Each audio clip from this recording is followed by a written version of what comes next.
Hello दोस्तों। तो answer writing में आज टॉपिक ले रहे हैं। बहुत इंटरेस्टिंग टॉपिक है, कई बार कई परीक्षाओं में भी पूछ चुका है। हमारा आज का सवाल होगा कि सिंधु घाटी सभ्यता के पतन के क्या कारण थे। इस सवाल को हम आज करेंगे।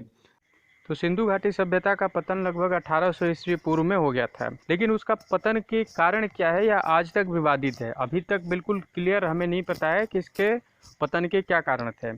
तो चलिए इसको हम सुविधा के अनुसार दो तरीकों से देखते हैं। पहला रीजन है प्रकृति जन्य कारण।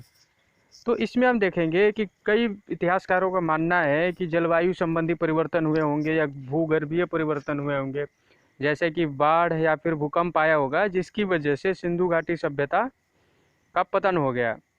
कई लोगों का मानना है कि वर्षण भी हुए होंगे, वर्षण का प्रतिमान बदला होगा, जिसके कारण भी हो सकता है सिंधु घाटी सभ्यता का पतन हो गया होगा। कुछ इतिहासकारों का मानना है कि हो सकता है कि नदियों ने अपना मार्ग बदल लिया हो, तो जिसकी वजह से खाद्य उत्पादन क्षेत्र में बाढ़ आ गई हो और इससे सिंधु घाटी सभ्यता का पतन हो गया। या कुछ लोगों का मानना है कि सूखा पड़ गया हो, जिसकी वजह से भी सिंधु घाटी सभ्यता का पतन हो गया। तो ये पहली विचारधारा है जिसके लोगों का ये मानना है कि यह प्रकृति जन्य कारण था। कुछ लोगों का मानना है कि हो सकता है कि कुछ जनजातियां जैसे कि मतलब आर्य थे, उन्होंने मतलब आक्रमण किया हो, यानी कि कुछ मानव जनित कारण हो सकते हैं जिसमें कुछ आक्रमण किया हो और सिंधु घाटी सभ्यता को हरा दिया हो, जिसकी वजह से मतलब काफ़ी न और मतलब सभ्यता पूरी की पूरी तरह से विलुप्त हो गई हो। लेकिन हम देखते हैं कि सिंधु घाटी सभ्यता के बाद में भी कई ऐसी संस्कृतियां मिलती हैं जिनसे यह सिद्ध कर पाना बहुत ही मुश्किल है कि मतलब ये आर्यों के युद्ध के कारण सिंधु घाटी सभ्यता का विलोप हो गया होगा। तो हमने इस पे एक सकते हैं कि रिसर्च टाइप से एक हमने स्लाइड बनाई। हमने देखा कि क्या क्या चीज़ें हैं और जो साक्ष्य थे वो कितने प्रमाणिक थे, उनकी क्या क्या आलोचनाएं हैं या उनको कितना मतलब अपने उत्तर को हम उचित ठहरा सकते हैं। इस पर चलिए, जैसा कि आप हमारी स्लाइड में देख पा रहे हैं, पहला हमने साक्ष्य लिया कि बाढ़ और भूकंप। तो जैसे कि बाढ़ है तो बाढ़ के आने से जो गाद जमा हो गए होंगे तो उससे क्या होगा कि आवास तल जो है, जो रहने का स्थान है, वो अलग हो गए होंगे।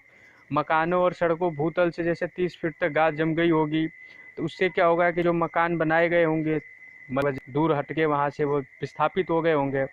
भूकंप का क्षेत्र देखते हैं कि जैसा कि आपको पता है कि जो सिंधु क्षेत्र है वह शांत भूकंप का क्षेत्र है। भूकंप से बाढ़ के मैदानों का स्तर ऊंचा हो गया होगा, जिससे नदी के पानी का समुद्र में जाने का रास्ता अवरुद्ध हो गया होगा और पानी शहरों में घुस गया होगा। तीसरा रीजन देखते हैं इसी में कि भूकंप से भूमि समुद्र तट से दूर चली गई, जिससे वाणिज्य नगरों पर प्रतिकूल प्रभाव पड़ा होगा। तो ये तो रीजन हो गए, इतने सारे ये सब रीजन है। अब इसकी हम आलोचना क्या देखते हैं कि इस सिद्धांत से जो सिंधु घाटी के बाहर की बस्तियों के ह्रास के संबंध में स्पष्टीकरण नहीं मिलता है। मतलब ये जो रीजन है ये बस उसी एरिया के लिए है, लेकिन जो बाहर की बस्ती थी, जो सिंधु घाटी सभ्यता से बाहर का जो उस टाइम पे जो सभ्यता थी, उसका पता नहीं मिलता है। तो अब दूसरा हम देखते हैं कि जैसे कि सिंधु नदी ने मार्ग अपना बदल दिया, तो जिसके कारण मोहनजोदड़ो की जो सभ्यता थी वो नष्ट हो गई होगी। तो इसमें क्या है कि जो हड़प्पा में जो गाद मिली है उसका कारण हवा है, जिसके साथ रेत और गाद आई। रेतीली गाद बाढ़ों के कारण नहीं आई, ये ऐसा साक्ष्य बोलता है। आलोचना है कि इसे तो किया जा सकता है कि लोग मोहनजोदड़ो को छोड़कर चले गए होंगे, लेकिन इससे पूरी सभ्यता का ह्रास हो गया होगा, ये भी नहीं है। तो कुछ लोगों का मानना है कि जो शुष्कता हुई, मतलब जो सूखा पड़ा, उसकी वजह से भी सिंधु घाटी सभ्यता का ह्रास हो गया होगा। तो जैसे हम देखते हैं कि उस टाइम जो ईसा पूर्व का ईस्वी था, उस टाइम पे शुष्कता की अवधि अगर मान भी लें तो जो उधर अर्ध शुष्क क्षेत्र है जैसे कि हड़प्पा है, तो वहाँ पे सबसे ज़्यादा प्रतिकूल प्रभाव पड़ा होगा, कृषि में ह्रास हुआ होगा।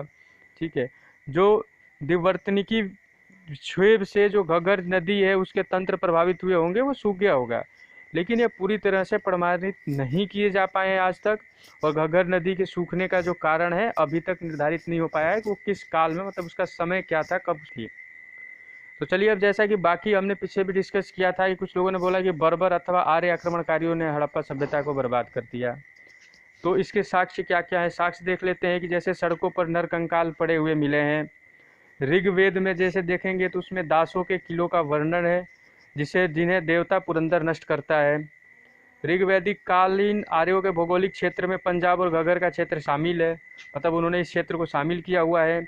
और वेदों में रावी नदी पर एक स्थान हरियापिया का उल्लेख मिलता है, जहां आर्यों ने युद्ध किया है। यह नाम हड़प्पा के नाम के समान है। तो ये भी साक्ष्य हैं। लेकिन इसकी आलोचना इसलिए होती है कि जो हड़प्पा सभ्यता का जो ह्रास था वो 1800 ईस्वी पूर्व के आसपास हुआ, जबकि जो आर्य का जो विवरण मिलता है वो आर्य 1500 ईस्वी से पहले आए ही नहीं थे। तो अतः हड़प्पा निवासी और आर्यों का संघर्ष स्वीकार करना बहुत ही मुश्किल है। तो दोस्तों देखा है कि हमने पूरे टॉपिक को डिस्कस किया और अभी भी इस नतीजे पे नहीं पहुंचे हैं कि सिंधु घाटी सभ्यता के पतन का मुख्य कारण क्या था। Thank you for watching.